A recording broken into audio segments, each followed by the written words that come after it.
Buenos días, hermanos, hermanas, queridos oyentes, ya que estamos ahora al vivo en la Radio Acogida 103.1. ¿Eso? Perfectamente. Muy bien.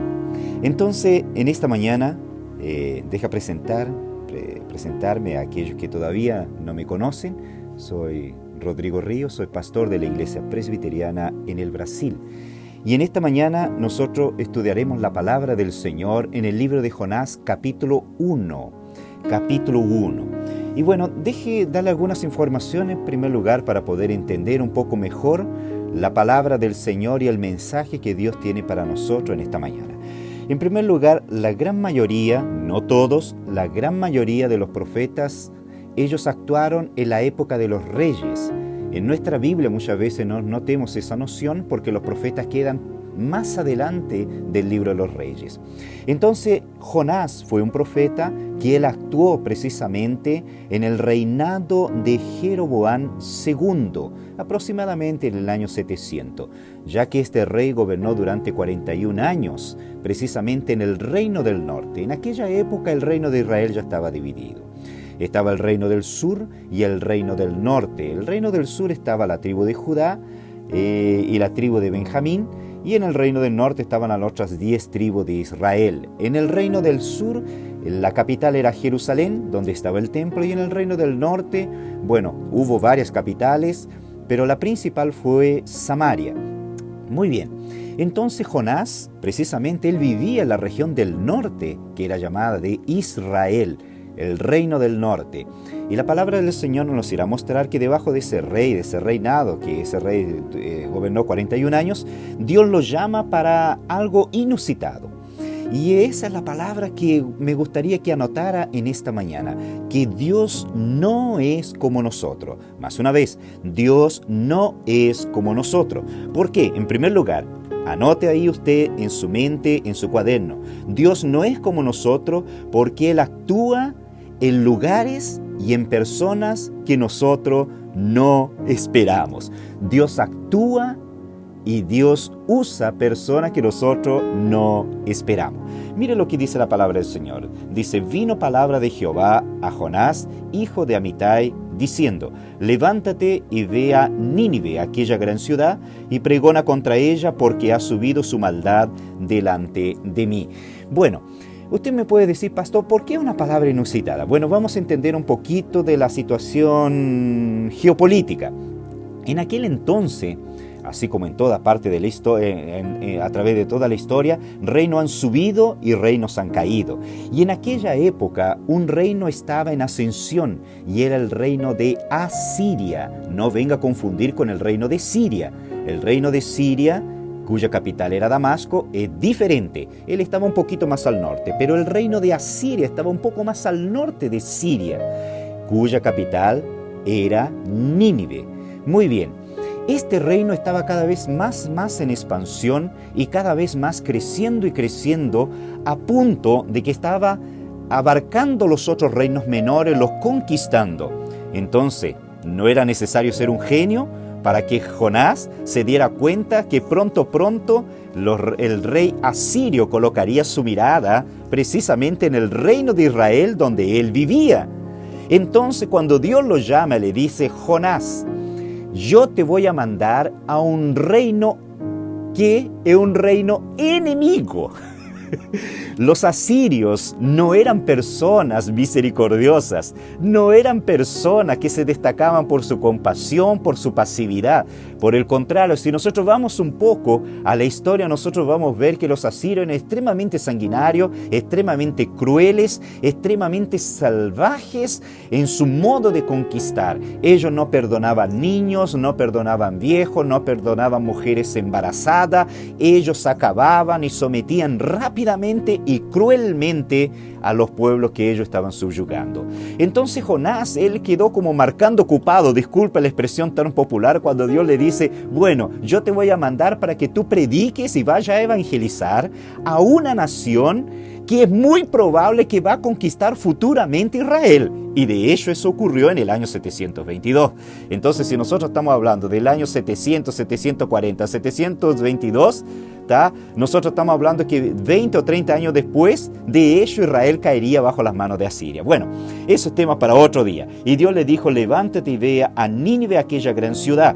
Nosotros sabemos que era una ciudad muy grande. ¿Por qué? El propio libro de Jonás nos informa que era una ciudad que se demoraba 3 días caminando para poder abarcarla. Entonces, si es de longitud, o sea, alrededor de cualquier forma, era una ciudad muy grande.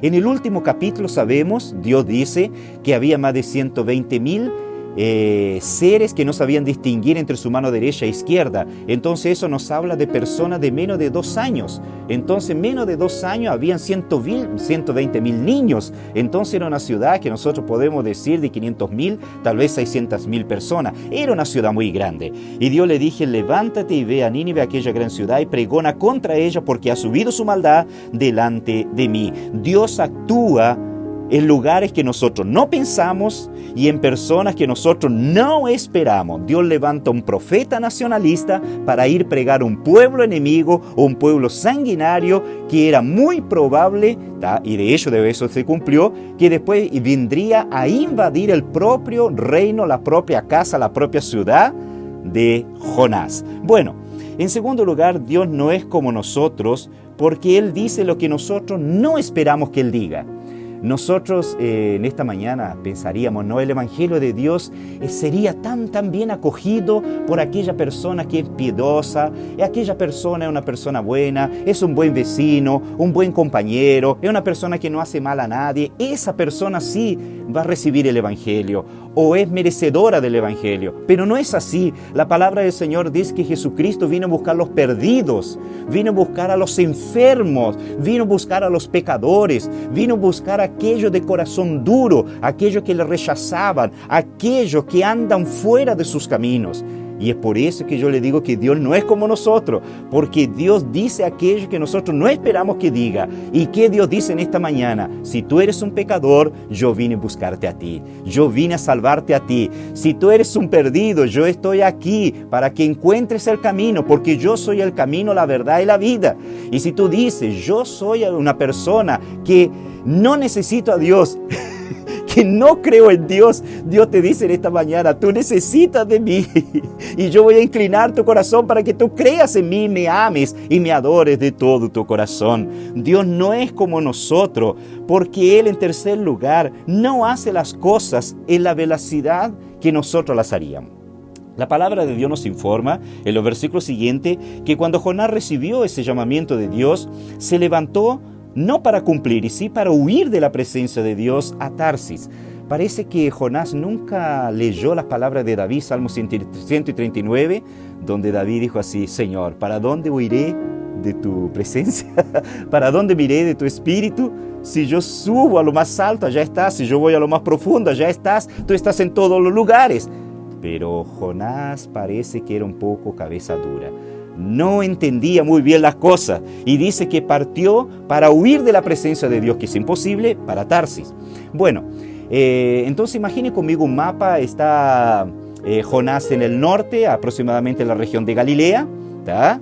Y él se va un poco más al sur a un puerto llamado Jope para él embarcarse en dirección a Tarsis, que algunos estudiosos lo relacionan con España o las proximidades de España. Entonces, de cualquier forma, hubiera sido España o otro lugar, Jonás estaba en la dirección contraria.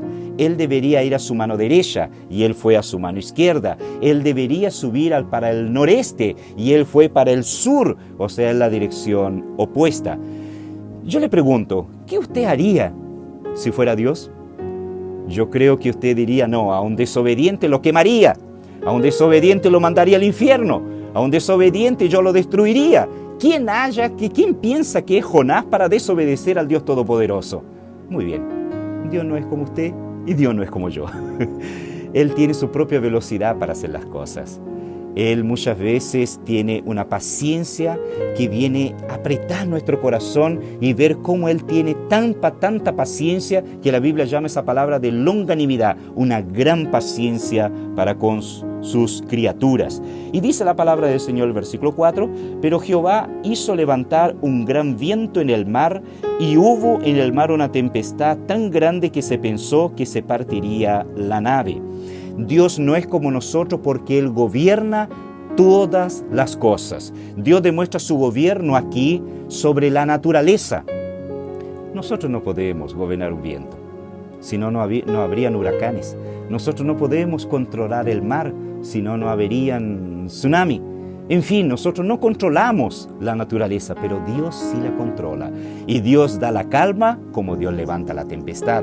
Hace un rato escuchábamos ahí unas palabras muy interesantes que Gabriel decía al respecto de que Dios gobierna también todas las cosas, en otras palabras, y Dios, Él permite, o Él decreta, mejor decir, más bíblicamente hablando, que cosas así que no entendemos sucedan para su propia gloria, para que su pueblo se humille, para que su pueblo lo busque, para que las personas paren de andar colocando sus ojos donde no deberían y sí elevar o levantar sus ojos a Dios. Y es precisamente lo que Dios está haciendo con Jonás. Precisamente Dios levanta una tempestad para hacer volver a su hijo Jonás a su misión original, a la obediencia. Y dice la palabra del Señor que los marineros tuvieron gran miedo y cada uno clamaba a su Dios y echaron al mar los enseres que habían en la nave para descargarlas de ello. Pero Jonás había bajado al interior de la nave y se había echado a dormir. ¿Quién duerme en una tempestad? Esto nos habla de algo mucho más profundo. Jonás estaba insensible a las necesidades de los otros. Estaba insensible a las necesidades de salvación de un pueblo llamado y conocido los asirios, y él estaba ahora insensible a la tempestad que podría matar a toda la tribulación en el barco que él se encontraba. ¿Cuántas veces nosotros somos de la misma forma, insensibles a la necesidad de nuestros vecinos, insensibles a las personas que están enfermas hoy en día, insensibles a las personas que están sobrecargadas, insensibles a las personas que necesitan ayuda y aunque rechacen la ayuda, en el fondo de su alma están diciendo ayúdenme? ¿Cómo nos podemos ser tan insensibles a punto de hacer igual a Jonás, dormir en medio de la tempestad, ser tan apático, ser tan distante de la necesidad del sufrimiento de las personas? Y dice la palabra del Señor que el patrón de la nave le dijo, el versículo 6, ¿qué tienes, dormilón? Levántate y clama a tu Dios, quizá Él tendrá compasión de nosotros y no perezcamos, o no, para no perecermos.